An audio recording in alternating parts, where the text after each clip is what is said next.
Thank you, Tyler. It's great to be here. Let me make sure I don't get tripped up. That's dangerous. Yes, thanks for all you do. Thanks for helping us Republicans get elected. We could not do this without you.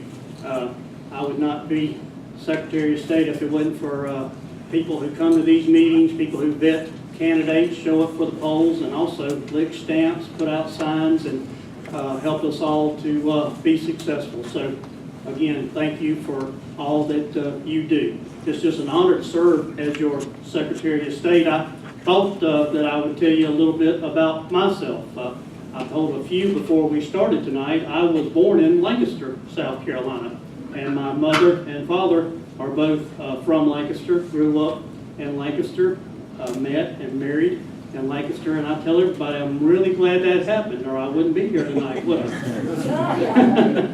But my dad was a state trooper, highway patrolman back then, and he was stationed in Spartanburg, South Carolina. So I think 2 weeks after I was born, me and my mother moved to Spartanburg, and I grew up in Spartanburg, and I've been there all my life, and we've come down number 9. I wish I had $1 for every time I drove down number 9 visiting family in Lancaster. And I was telling someone earlier too, my dad would not believe how Indian land has grown over the years. He just would be amazed at all of that growth. I went to Dorman High School, the old high school, not the big mega school there on the interstate. And I left, graduated from Dorman and went to Newberry College, where I majored in political science and really enjoyed studying political science, played football for Newberry College. Thought that I may go into coaching and teaching at that time, so I went to Clemson University and graduated in guidance and counseling. Decided that I did not want to coach or teach. My brother played football for Clemson, played for Coach Ford from 86 to 91, and he had 3 years of eligibility left. And I thought to myself, am I going to be somewhere coaching, or I'm going to be watching my brother play football the next 3 years? So I decided I wanted to watch him play football, went back to Spartanburg, and took a position as a juvenile probation officer back then for the Department of Youth Services. Later, I was hired as a criminal investigator in the 7th Circuit Solicitor's Office, something that I really enjoyed. I had talked to a sheriff's deputy earlier. I had to go through 2 weeks of special basic down at the academy back in '91 to get certified. There's nothing more rewarding than getting justice for a victim of a crime. I enjoyed that. Since I had worked in family court, since I had worked in criminal court, in 1996, I decided to run for Spartanburg County Clerk of Court. Rod Benfield was the Clerk of Court here in York County at that time. But I was elected, and one thing that I'm very proud of, I was the first Republican Clerk of Court elected in Spartanburg County. I was re-elected in 2000, and in 2002, I decided to run for South Carolina Secretary of State, and I have been serving as your Secretary of State since. And I was part of the team in 2002 that won all 9 constitutional offices. That was a first for the state of South Carolina. My wife is a 1987 graduate from Winthrop, and my daughter just completed her freshman year at Winthrop. So we have been over here quite a bit lately to visit her and get her all moved in, and my wife just cannot believe how this area has grown and even how the university has grown. I want to share some good news with you. Do you know that South Carolina is ranked #1 by the Boyd Company for the best state for manufacturing? Isn't that a wonderful thing? And I used to hear Governor Hammond say it all the time. Now here in South Carolina, we're building things again, and we are. I jokingly say, is there a tire that's not manufactured in South Carolina? I think we have 4 of the largest tire factories in the world here in South Carolina. The CEO magazine ranked South Carolina as the 4th best state to do business in. and that's a wonderful thing. We're not a secret anymore. People know South Carolina is a place to come to because we have infrastructure, we have a wonderful working staff, we have a great technical college that can train our employees. So people are coming to South Carolina, and that's a good thing. So how does that relate to your Secretary of State's office? Well, I have said from the time that I was elected that I want to do everything I can to have an office that is user-friendly and an office that is business-friendly. You know, it's ridiculous for someone wanting to start a business to be tied in a bureaucratic nightmare or traveling 40 hours a week just to get license or regulations or filling out forms to start their business. So here in South Carolina, what I wanted to have is I wanted a Secretary of State's office that never closes. And a lot of people laughed about that. Well, who has their cell phone with them tonight? Does everyone have their cell phone? Do you want to incorporate? Well, after this meeting, you can incorporate. If you want to listen to me, you can incorporate right now. You can incorporate on the weekends. You can incorporate at work. You can incorporate at any time now in the Secretary of State's office. And we started that last January, so it's been just over a year, and we have had 144,000 electronic filings here for the state of South Carolina. And since I've been Secretary of State, we had a record number of business filings, 170,000 business filings last year. And over the last 5 years, we have seen an increase of 33% of new businesses. And isn't that a wonderful thing? And you know what I think so good about that is we got industry coming here. We have so many jobs in new fields. I think it's disappointing if someone says, well, I can't pursue the work here in South Carolina that I want to do. I may have to move somewhere for this study or to go into this field or to work at this job. Well, not anymore. I think whatever you want to do, engineering, architecture, all types of different fields now, we're going to be able to offer here in the state of South Carolina. I also wanted to reduce regulations. Who here has formed an LLC before? Do I have any LLCs? Does anyone remember the LLC annual reports? Well, we eliminated the LLC annual report, and I think that's been a tremendous boost for business. Also, we made it easier to merge corporations, made it easier to dissolve corporations. All that was done back in 2004, and I think that has been a tremendous help. You know, if you have an LLC in Florida, each year you have to pay $600 for that LLC annual report, but not here in South Carolina. So we were glad that we were able to eliminate that filing in the Secretary of State's office. I had an attorney here earlier. I have some people, I believe, that are in real estate. You know, we have laws here in South Carolina. I'm sure you're aware of that. And just because someone says something doesn't mean that you can go and change it. You have to go through a process. You have to go through a committee. You have to get things passed. And we were able to pass UETA, the Uniform Electronic Transaction Act.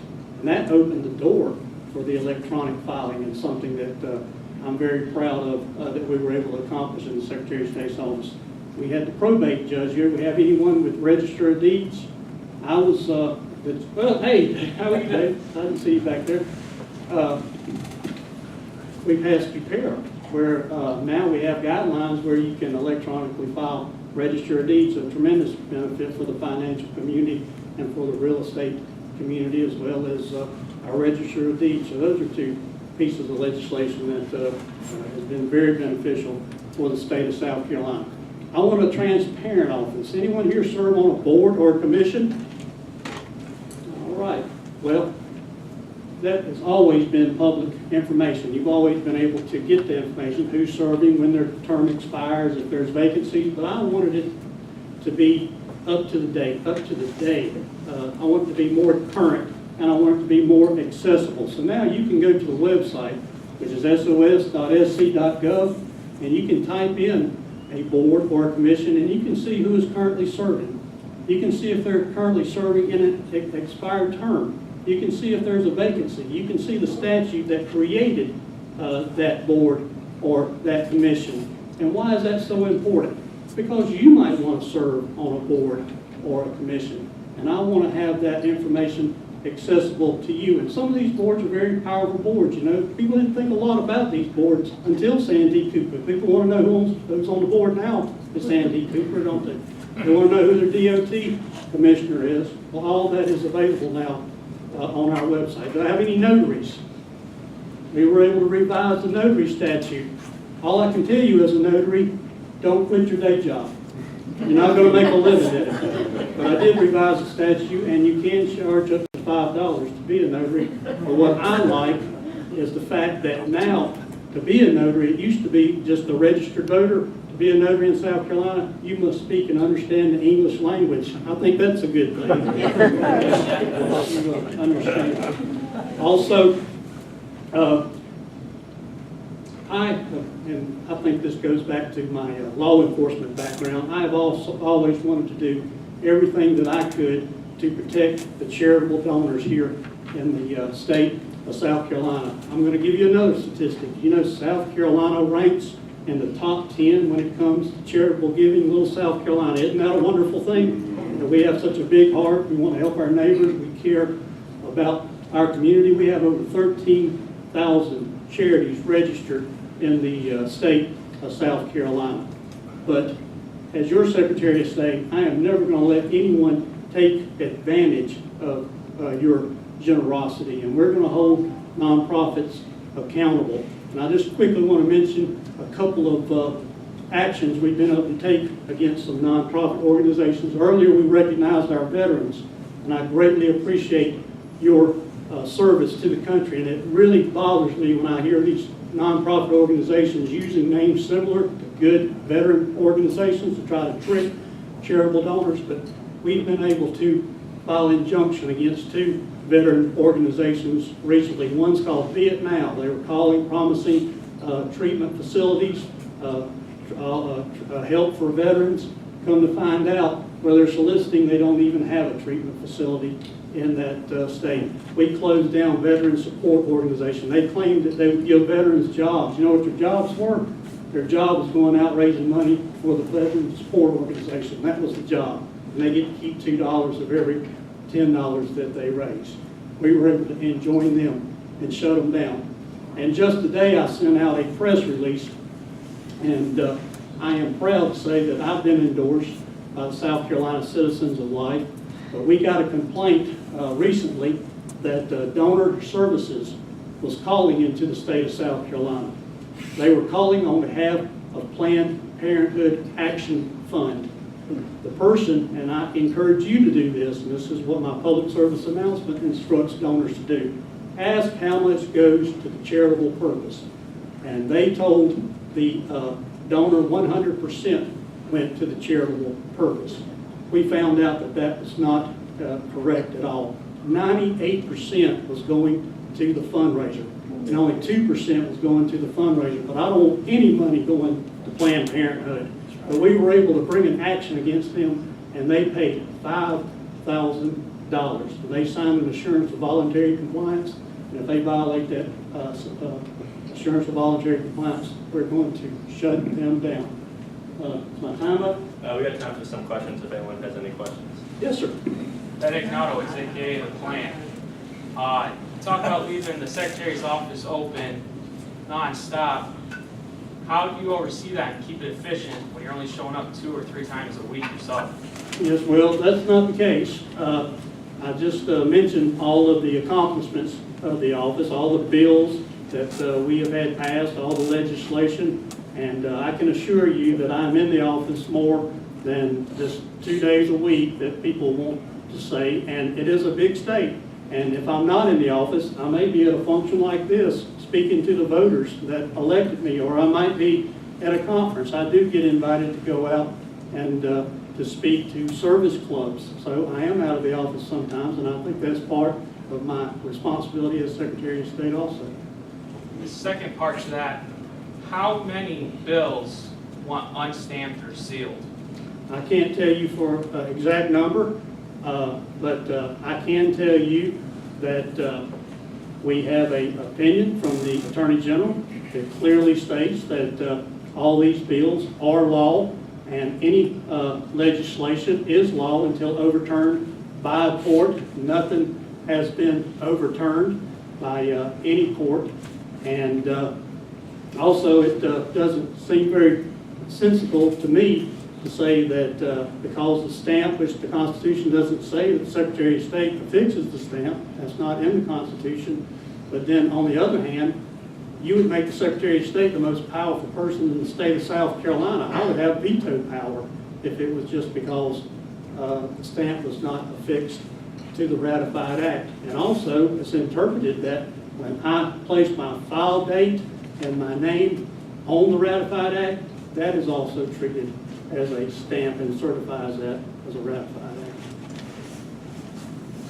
I would just like to point out that I think you have a very user-friendly website. Well, thank you. I appreciate that. Yes, sir? If there's one thing left for you to do at your office that you could accomplish, what is that one thing? Well, thanks for asking that, because he said I was out of time. What I want to do is 4 minutes over here. Yeah, I thought I had 4 minutes, but anyway, what I want to pursue is electronic notarization, and I think we are prepared for the global economy as we speak, but we need to make sure that we take a look at remote notarization and electronic notarization. We want to do that correctly, make sure there's no fraud. We may have to have training involved to have electronic notaries, but I think that's going to be the way of the future, where you can notarize through the computer, and I want to be on the forefront of that. And also, Todd introduced this bill or played a big role in this when, as a House member, we need to uniform our business licensing. And I'm sure here in Rock Hill, you've got Fort Mill, you've got the city of Rock Hill, and if you want to do business here, you may have to go to several different municipalities. Well, we can do better than that, and we need a one-stop shop where you can go and get these licenses in one place, and eliminate the fact that you may have to ride all over town, or if you do business for the whole state, we need to make it much easier to get those licenses and have some uniformity, and I'd love to work on that. Again, I got it out of committee, we got it to the floor of the House, and for whatever reason, it was sent back to committee, but I want to start on that again in January if you send me back.